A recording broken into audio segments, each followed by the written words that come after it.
work session to order and turn the time over to Dr. Brown. Good evening, board. Good evening, board and community. I hope everyone is doing well as we are in the middle of November and marching towards the Thanksgiving holidays. A few updates for the community. We continue to work through different safety measures. I really appreciate our sheriff's office and their support and the support they give us on a daily basis with our SROs in schools. Also continue to work with them. Really happy that we have Centegix on their devices now, so really appreciate the county commission and the county government working with us on that, as well as access controls is an area we continue to work on, and really proud of the work that we're doing in those areas. It's been an exciting fall for our school district with a lot of different things. Mr. Wester will share this evening all the different accomplishments from our schools and the wonderful things that are going on with student activities. A couple of awards that our schools have received in the last couple of weeks. The DOE is named, Georgia Department of Education has named West Jackson Middle School a literacy leader in the state. And earlier in the week, the Department of Ed named West Jackson Middle School, East Jackson Elementary School, and Legacy Noble Middle School as math leaders across the state. So congratulations to those teachers, students, and leaders. Really proud of the work that's going on there. Without further ado, I'm gonna ask Dr. Blackburn to come up from Empower and lead our Empower highlights.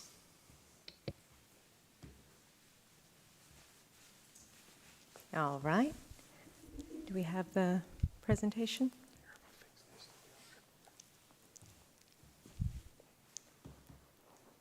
Thank you for having us, board. We appreciate it. We're going to let our CEO, John Easler, start.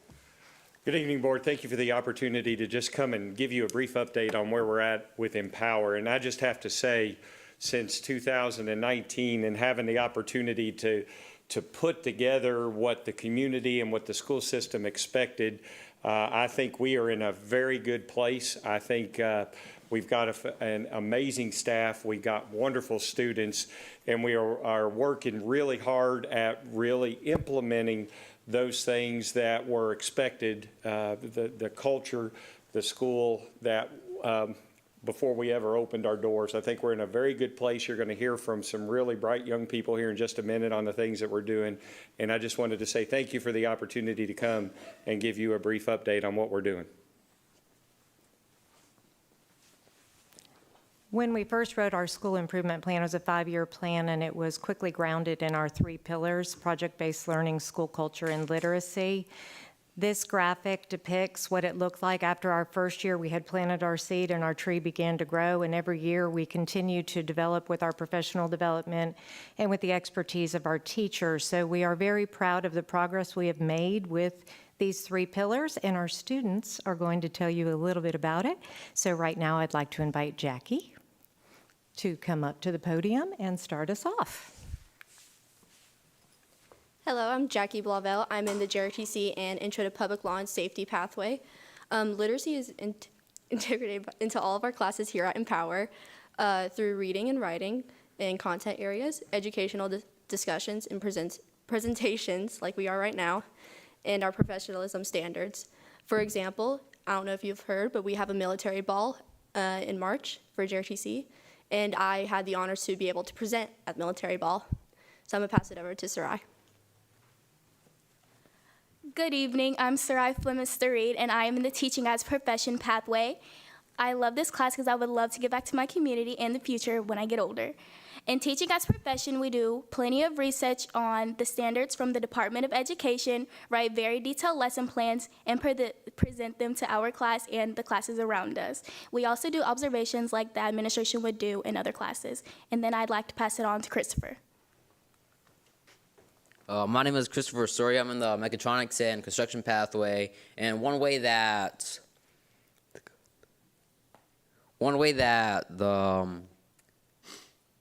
that literacy is included in our pathways is we go to the labs or we go outside and do something fun, but once we're done doing something fun, we go back inside to the classroom and we start making a summary, and once we're done doing our summary, we stand up and we start presenting to the classroom what we did and other things that we can improve once we're done doing the projects. So I'm gonna pass it off to my best friend over here, Estrada.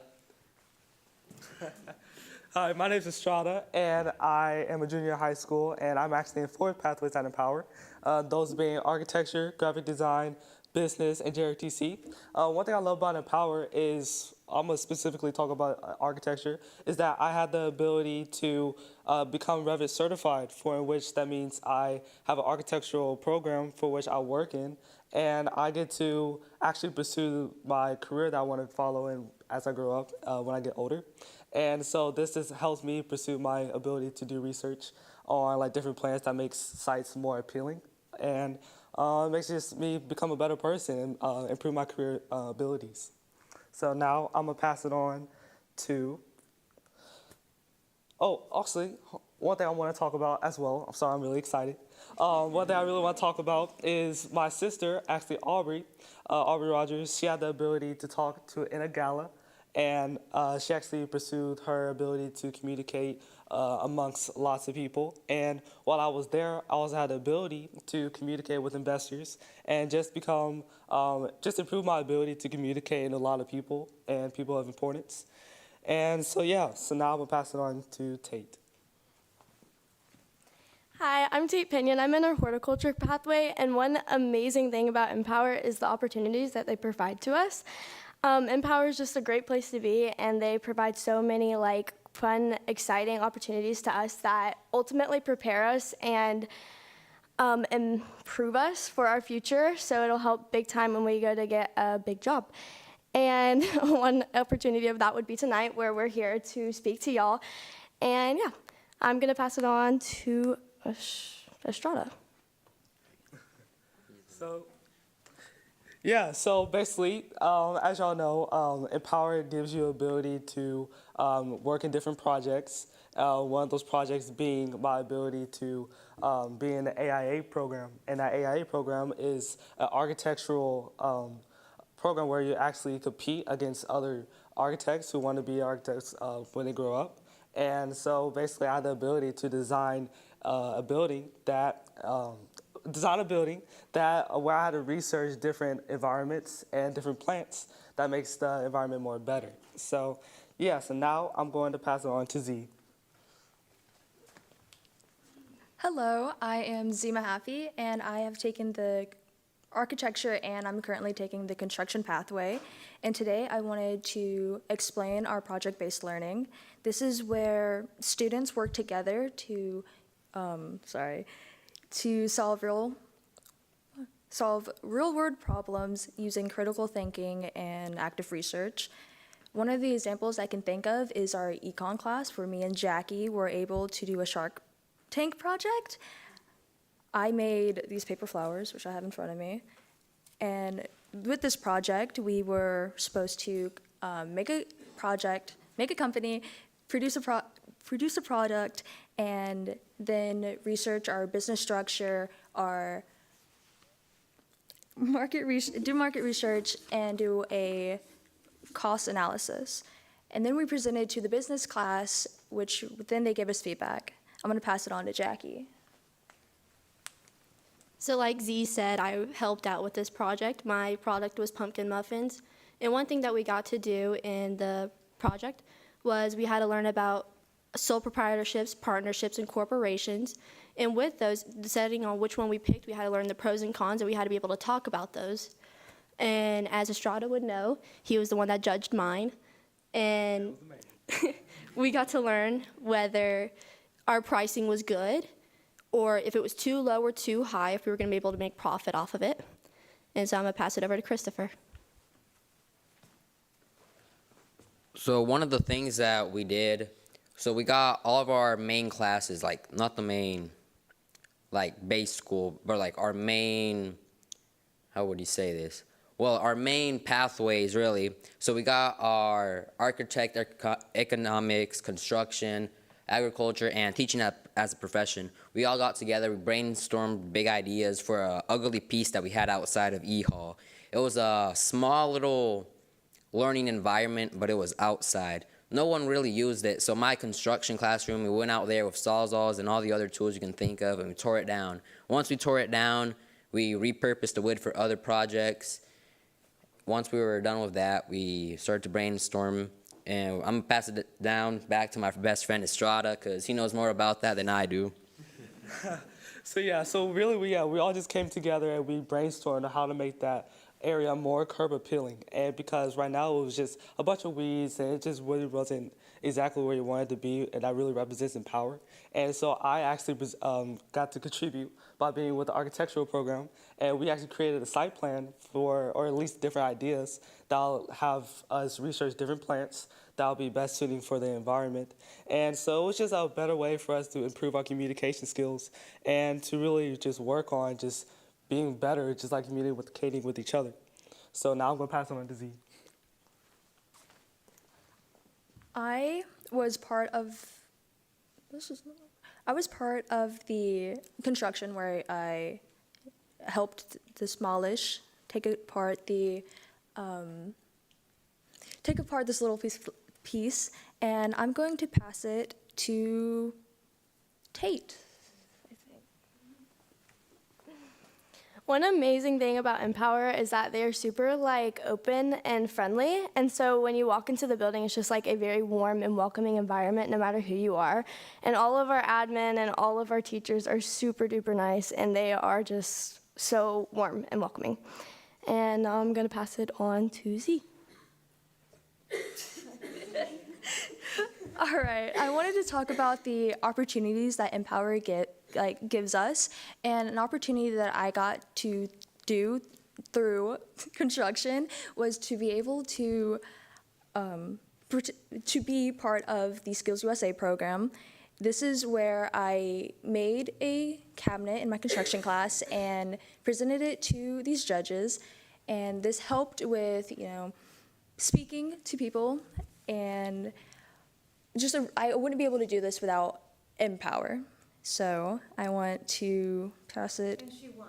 Oh yeah, I did win. It's on there, sorry. Pass it to Jackie. So one opportunity that Empower has given to me is I'm in JRTC, and I am the cadet major of JRTC, which means I am in charge of staff. So I hold the second highest rank, and anybody in JRTC can get the same rank as me if you're a LEP 4, which is a senior. And it's super nice knowing that next semester I get to be able to present the next person with this rank. And the Empower's also helped me realize which career path I would want to go into, which is the Navy. And I'm happy that it gave me that opportunity to figure out where I want to be. And I'm going to pass it over to Christopher. So, hello. Okay. So I got the same opportunity as Z did. We both went down to the Skills USA competition thing, but I was an observer instead of actually doing something hands-on. But one thing I got to do, I got to observe the people who were participating in it, and also got to walk around. There was many job opportunities and college opportunities right there. As soon as they saw you and you were a good job, they'll pick you up. They're like, "You want to work with us?" And some said yes, some said no, but that was up to them. So I'm gonna pass it off to Jackie. Do Tate. It's actually Sarai. Oh, Sarai. Just as Take spoke about earlier, the administration at Empower is so welcoming. Every year, Dr. Blackburn sends out multiple surveys asking the students about their likes and dislikes of Empower. And for the things that they need to work on, they try to implement them the best that they can. And on the board, we have a couple responses from the surveys. You guys can look up there if you want. But I just love the administration from Empower so much because they always take our ideas into consideration, considering we are the future and we are the students of Empower. Does anyone have any questions?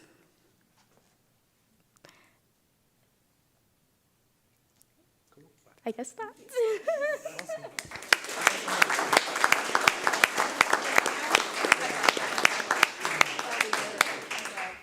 Thank you for taking the time to talk with us this evening about Empower. Does that conclude? Oh, yes, I'm sorry. Thank you very much. Sarai was our finale. All right. Thank you. Congratulations. Board, I want to remind you, December 17th, we have a board governance training down in Walton County that we'll be attending. I'm excited about that. know Mr. Schofield's going to mention it in his presentation, but we've been really excited to be able to welcome our families back in for Thanksgiving lunch at the elementary and middle school levels. We feel like that's an awesome opportunity for us to be able to connect with our parents and for our students to be able to see their parents at school. We think it's been extremely positive. Gum Springs finished up this week today with theirs, and we start with West Middle. But all of our elementary schools and all of our middle schools have the opportunity to welcome parents in, so excited about that. At this time, teaching and learning.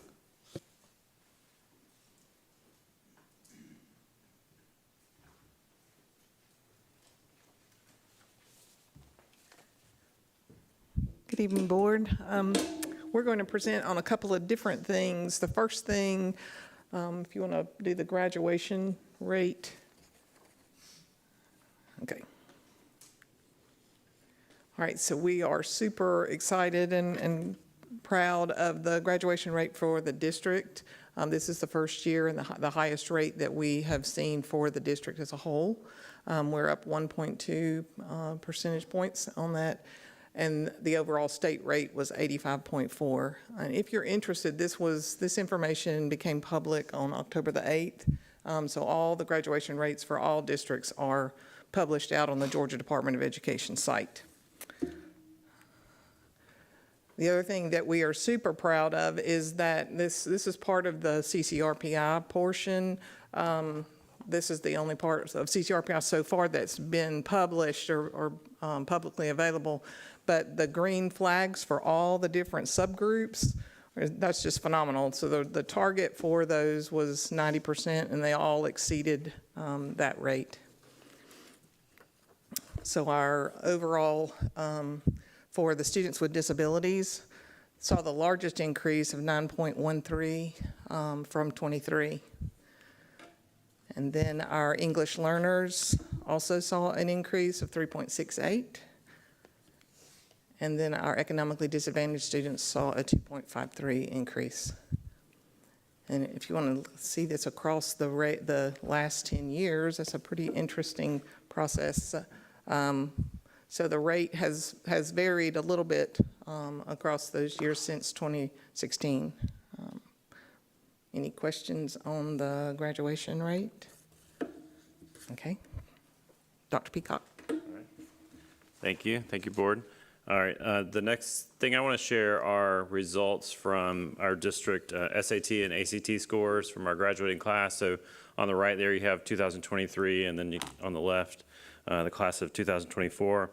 Our SAT, the number of test takers was consistent. There's a little bit of dip in the scores. You see that's consistent with the pattern you see for the state and national scores as well. One interesting thing about these scores that Ms. Wilson pointed out to me is these are based on students' most recent score, not their highest. You know, they don't approach it like colleges do, where they kind of take that super score, your highest from this test plus your highest from that test. This is just from their most recent administration.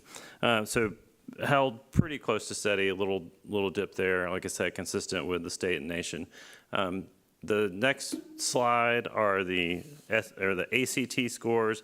In that case, there's a little dip in the scores again, but the difference is you're going from 115 test takers to 196 test takers. So generally when you increase your number of test takers, you often are going to see a little bit of a dip in scores, but we feel like it's really positive because you've got more kids who are taking advantage of that, more kids who are challenging themselves, and then opening up, new college opportunities for themselves. This was the second year that we did a district assessment day. Back I think it was October 23rd, where we basically pulled all of our high school students, and they were doing either the PSAT, the ACT, the SAT, the ASVAB. So all of them were engaged in some assessment that day that's going to prepare them for their college and career opportunities, across the spectrum, really no matter what they're looking to do after high school. And so that's one of the things that contributes to us having more students taking the ACT. That also, I want to use that as a chance to just talk a little bit about our ongoing efforts. Myself as the Director of Secondary Education, and then Mr. Schultz as the CTE Director, and Mr. Gast as the Director of Student Support Services, we've been working together and working with our high school counselors just to really shore up what we're doing in terms of advisement for students as they go through high school so that they can, no matter, Empower always talks about kids being, employed, enrolled, or enlisted.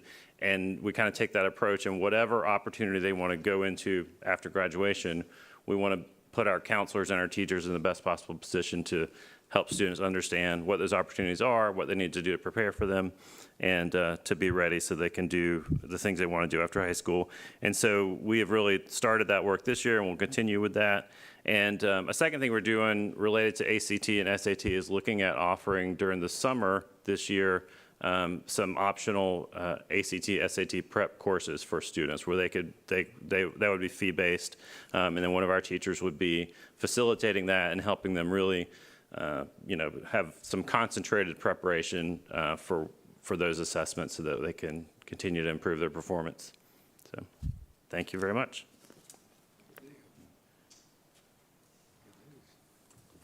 All right, and if you go to the FTE slide, so it's that time of year. We just finished up our fall FTE count. I'm in much better humor now than I was a few weeks ago. But anyway, so we'll just look at the enrollment overall first. So this is a little bit different. This is full-time active students. So we have some students in the district that don't go to school full-time. So there's a very, very different numbers of them. But anyway, the growth factor from the first count in 2020, the school year 2023 to 2025, we've seen an increase of 1,242 students. And this is obviously how we earn money for the district as we move forward, and the funding is based on these numbers. As we go, we had, in the fall, we report a combination of the full-time students that are in school on the enrollment date, which was October the 1st. Anyone that's enrolled on that day or present one of the 10 prior days gets counted in the active full-time student count. And then we also report all of our withdrawals from the previous fall count to the next, which includes 682 graduates as our graduate counts. As our enrollment goes up, of course, our graduate count is going up. We have 1,328 gifted students and 1,713 special education students. And just to give you a little background, we did a similar presentation, but for those of you that are new, how the earnings for FTE works is based on the types of services that students receive. And the funding formula is based on 6 segments out of the day. So we take the schedule of the student and break that down and identify what kind of services each of those students receive. As you can see, the 9 through 12, a high school student, is the one FTE which earns the district around a little over $3,000 this year. And then each of the weights are different depending on the types of service and the grade level of the student. So that's the way that information works. And then special ed, of course, those weights are considerably larger. As the more severe the disability of the student, the higher the weight. The other factor that comes into this is how teachers are earned based on that FTE information that we submit and the class sizes associated with those. In order to be able to provide some of the services, certain maximum class sizes are required for like early intervention. And then we earn teachers at a rate. On the left-hand side, it talks about that's the funding rate for those grade levels. And then for gifted students, for example, we earn teachers for every 12 students, early intervention every 11. That's the way that process works on the allocation sheet that Anna works on, and the district earns money that way. In addition to that, these are a couple of points that I think would be of interest. Our English learner population continues to grow. We have 1,087 English learners currently. We have 32 different languages across the district. Spanish is obviously the most common beyond that. And then the other thing that was pretty interesting this year was the immigration population. So that Those numbers represent how the students, and the way those are counted is students that come in, they're born outside of the United States, and then they have been in school less than 3 years. So that's the group of students that's counted in those. And then the number of, we also report with the FTE count for students and their rosters. We report the personnel involved in that and the teachers. We have 1,570 active employees, 956 of those are certified, 614 are classified, and 813 classroom teachers. 67% of our certified staff have at least 10 years of experience or more. 73% of those at least have a master's or higher degree. And then we have 6.5% of our teaching population are brand new teachers. Any questions? I was just going to ask about the special ed numbers. Is that a higher number than we've had in the past? It continues to grow, yes. Yes. Yes. We have seen an influx in the number of students identified for special ed, and that just, I think as our population becomes more diverse, that contributes to that as well. So, okay, thank you very much.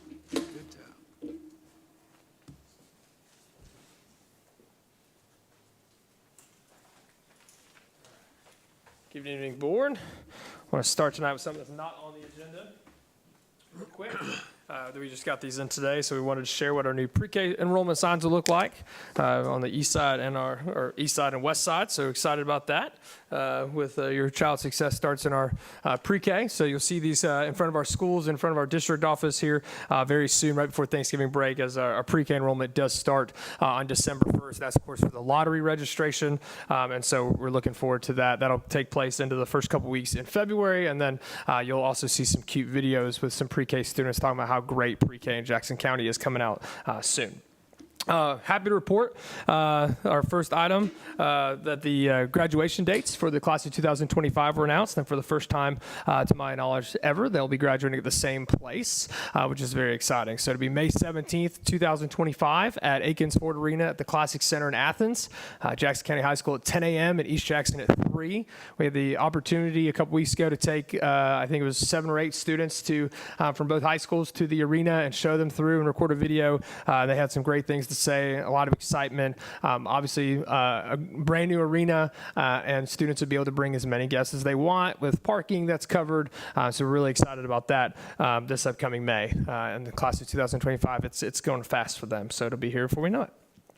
Second item for you on the docket tonight is our Thanksgiving food drive. It's our 3rd annual.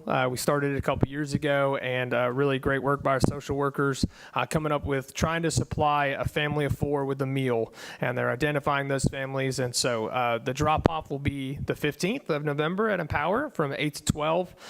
Community members can come and bring their donations, and then our social workers will identify those families within our school system and hopefully give them a great Thanksgiving meal as we approach the holiday. So the community support on this the last 2 years has been tremendous, and we look forward to making a great one here for year 3.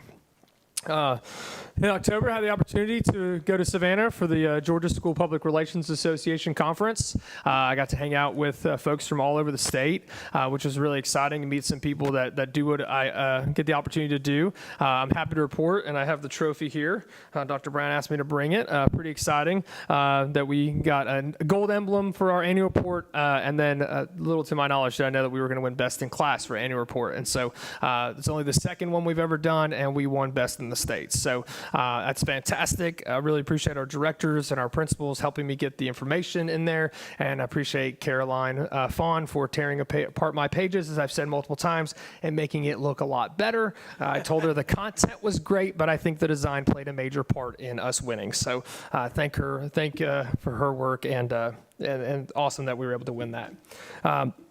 And then finally tonight, I do have one action item for you for Monday night, which would be the approval of the 2026-27 calendar.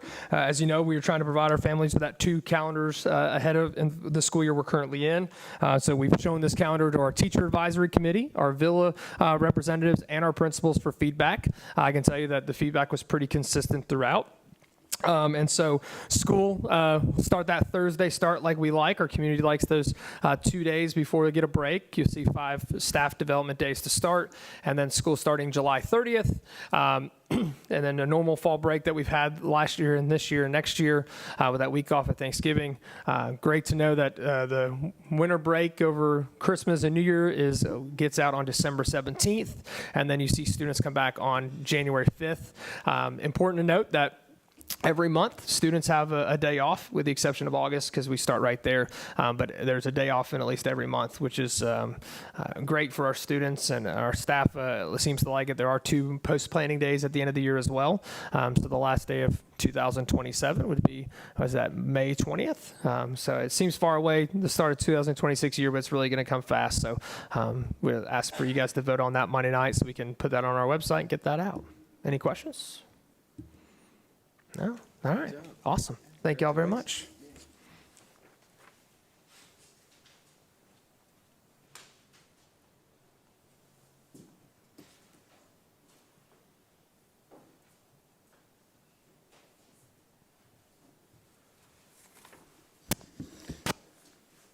Good evening, everybody. I'm grateful for a chance to share a few things with you tonight.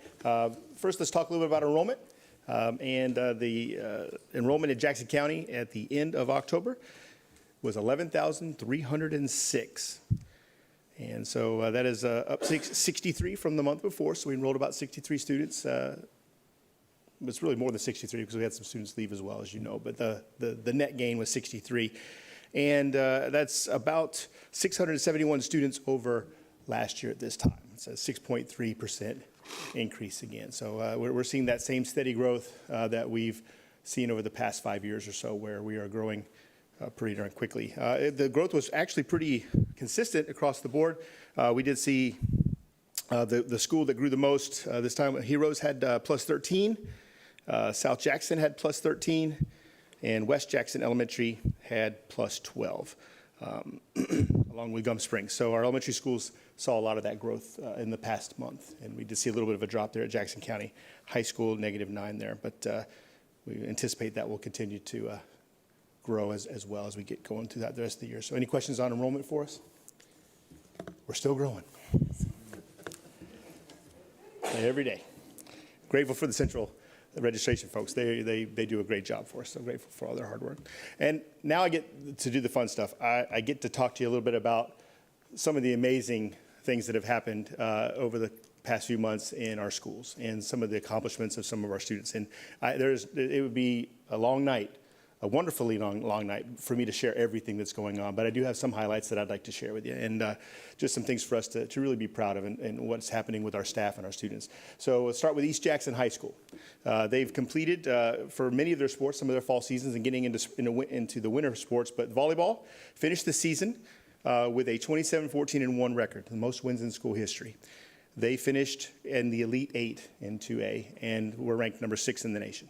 In the state, in that classification. And Coach Mary White was named the Region Coach of the Year. We're so proud of that volleyball program and what they're able to accomplish. Football team has completed the regular season. It's projected to be a playoff team. We'll find out more after tomorrow night's games. They have a few things to clean up across the state based off the hurricanes and stuff. But once they get that finished, we'll know where the East Jackson Eagles will be playing next Friday. Competition cheer has been competing at East, and they are ready for their region competition on Saturday. And we'll see where they're able to come out with that. We're certainly very proud of and very excited for the cross-country teams at East Jackson High School. Each of those programs, the boys and the girls, ran last week and won, their region championships. And that's just a huge accomplishment.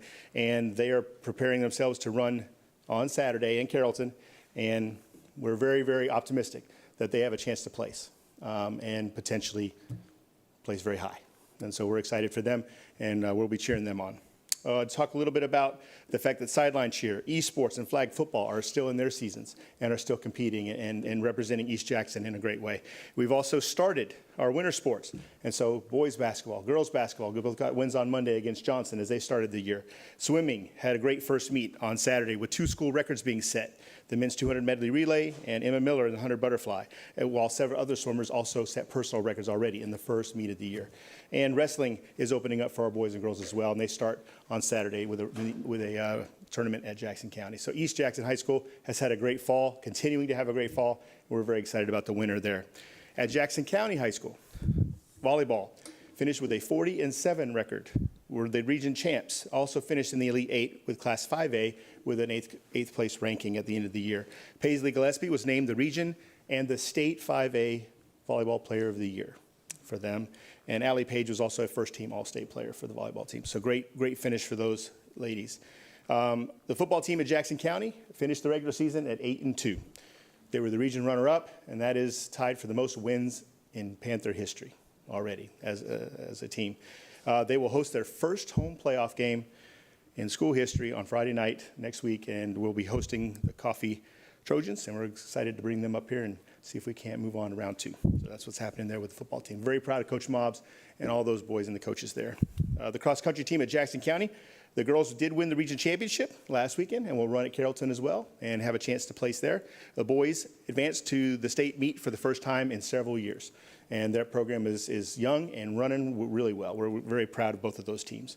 Softball for Jackson County finished as the region runner-up, hosted the first-round playoff game, and had the Region 8 5A Pitcher of the Year, Morgan Clendon. So we're very proud of her and proud of the team and their progress. Talk a little bit about marching band for Jackson County. Mr. Kilgore and Mr. Tennell and Ms. Pittman had those guys just marching like you wouldn't believe. They had 2 grand championships this year, the Berkmar Marching Invitational and the Coastal Empire Classic at Effingham County. They had superior ratings at every competition.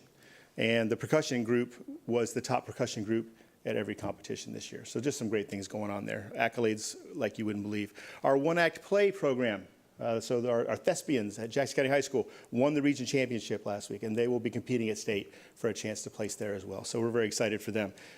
They've been so close the last few years, getting runner-up for several years in a row now, and this year they kind of turned it on and got the championship, so we're proud of them. Comp Cheer will be competing this week at Houston County for the state sectionals with a chance, hopefully, to advance to state the next day and compete there. Our esports and sideline cheer are competing for playoff opportunities. Our swimming team at Jackson County, they won their first meet of the year at West Hall for boys and girls, had 3 relay teams and 2 individuals already post qualifying times for the state meet coming up in January. And our basketball and wrestling teams are getting started as well at Jackson County.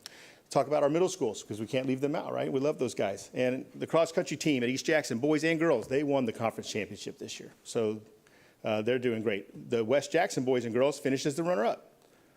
So if you got to lose to Jackson County, right? And our Legacy Knoll kids also placed well in that tournament as well. So all 3 of our schools had great things going on there. In volleyball, this time West Jackson won the championship, beating East Jackson in the championship game. So remember, this is a 10-team conference with schools from all around, right? And it's Panthers and Eagles finishing 1 and 2 in all of these things. The West Jackson Legacy Knoll football team finished at 5-1, third consecutive first place finish in the conference, and had a great season there. The West Jackson Middle School softball team won the conference championship. The competition cheer team from West Jackson and Legacy finished runner-up in the Pac-10 championship. And all of our schools have basketball, wrestling, and swimming up and running, with lots of great things to come. Just talked briefly about the East Jackson Middle School FFA. They were recognized as a 2-star national chapter at the National Convention in Indianapolis this past week. Very proud of those young people. And at Empower, the College and Career Center, the AGC Skills USA competition results, with these students making it to the state competition. We had Jose Bolivar, who was first place in construction. We had Yasmin Mahaffey, who was first place in cabinet making, and Kenny Blackstone earned 3rd place in the electrical competition. And just by one last thing, just to get ready for, it's my understanding that the choral students at East Jackson High School and middle school, we had well over 24 of them trying out for All-State, and we were just waiting to see exactly. It could be just a record haul of kids making it to All-State too. So Dr. Chandler certainly is continuing to do great things there. So, I mean, once again, there are many other things that we could be noting, and I hope to note some more next month for you, but great things happening in our schools. Our students are amazing every day. And we've got staff that are dedicated to helping them to meet their potential. There's just so many great things for us to celebrate. Do you have any questions for me? Best part of the night. Thank y'all.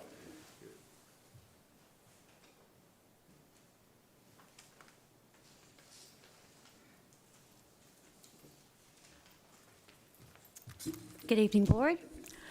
I just want to celebrate a little bit that we have made it through the mid-fall crunch with money, and we are starting to see tax revenue come in now. So we have only had to make one small draw on the line of credit, and we should not have to make another one at this point, and should be paid it off before we leave for Christmas break. So I think that that's a huge win for us, because we again, like I said, we did a lot of things with that general fund money. So you're going to start seeing much better numbers come in after this month.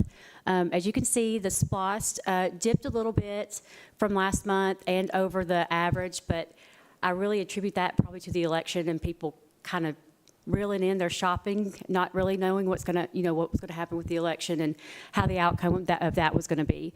But I foresee with the holidays coming up that those numbers will jump right back up again. And if you want to look at our fund balance summary, you can see, of course, that our revenue is still right now a little bit below where we are at this point in the year. Again, next month and the month following it, we will start seeing, tremendous increase in the revenue sources. But we are right in line where we should be for our expenditures. If you take out those open purchase orders, then we are right at 33% expended, which is great news because that helps us forecast that we are on track with our expenditures, and that we should end at a really good place at the end of this fiscal year. And then the final thing, there's our fund balance comparison. A little, makes you catch your breath a little bit. But again, we've got several big things that are coming in over the next few months, and again, we received our first property tax deposit from the tax commissioner last Friday, and she's actually going to be depositing those every Friday for us. So we should see that money coming in soon. Any questions? Thank you.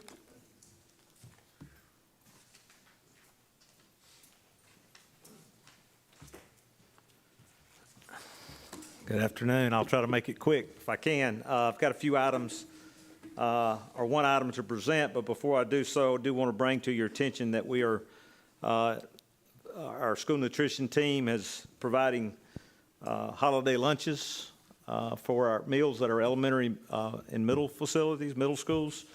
They're excited about that. That's a huge task. That began this week at Gum Springs, stretched over 5 days. I just have to say a shout out to the staff at Gum Springs for being our guinea pigs, and it turned out very well. It was very well organized by that staff. We also had many volunteers from the county office and throughout the district who attended and just pitched in. I think it's a good team effort. It's great to see the parents back in our schools, and I think it's good for our kids. That traditional holiday lunch is also can be special. Some kids are not getting that at home, so I think I just appreciate our team for pushing forward and with that initiative and positive things happening. I think it's going to be really good. I think Doc said West Middle. I think we got West Elementary starting Tuesday. West Middle, Maysville, a lot of schools starting these next few weeks, or I'll get theirs through completed. So we're excited about that. A lot of hard work at our schools. Free and reduced lunch numbers have come in. Just to give you an idea, we're at overall as a district at 40% free and almost 10% reduced. That's a total of about 50%, 50.31% free and reduced across the district. That is down a little bit from last year's numbers due to some of the eligibility requirements coming out of COVID.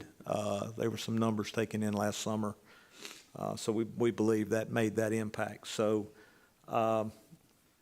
just to present that to you, make sure you're aware of kind of where we are as a district in those. Don't have any facility updates tonight. Heroes is closing out soon, kind of finishing up with that project. We're going to present a GMP for the Empower project that's forthcoming. Our teams are working very hard very diligent to support all the educational arenas across the district. The one item that I would like for you to consider approval on is the GMP for our Empower College and Career Academy, College and Career Center project, which includes new automotive lab, HVAC, flooring, and lighting throughout that facility, or in certain wings of that facility that were not renovated in the past years. The GMP for that project came in at $7,904,870. We have been diligently working on VEs through that project over the last few weeks. If you remember, back in September, we approved Carol Daniel as that CM on that project. So we're moving forward working with them. There is an allowance for the HVAC control systems on the HVAC systems that we've pulled out of that contract to save money. It was $120,000, $130,000 right off the top, plus the fees involved. So we decided to pull that out, and we're going to work with Control Concepts Direct as a sole source vendor on that project. So just be aware of that. Other than that, I think we've got a lot of good things going on. Any questions about that item or anything going on in the operations side? I would like to say very impressed with the Empower students. Great job there. When I hear architectural stuff, I talk with architects every day. So, you know, there's a lot of opportunities out there for them, and the things they're doing around the campus is very exciting. So I applaud them. I also applaud them for hanging around. That's kind of tough as well. So anyway, I appreciate you all. All right, thank you, everyone. We do have a need at this time to go into executive session to discuss personnel, real estate, and some litigation. If I can have a motion to do so, please. So moved. Second. All in favor? Aye. All right. We will return.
Aye. All right, and then we do need a motion on the personnel list. If I can have a motion to approve the personnel list, please. Motion to approve. All in favor? Aye. Aye. Any opposed? Hearing none, we stand adjourned. Thank you.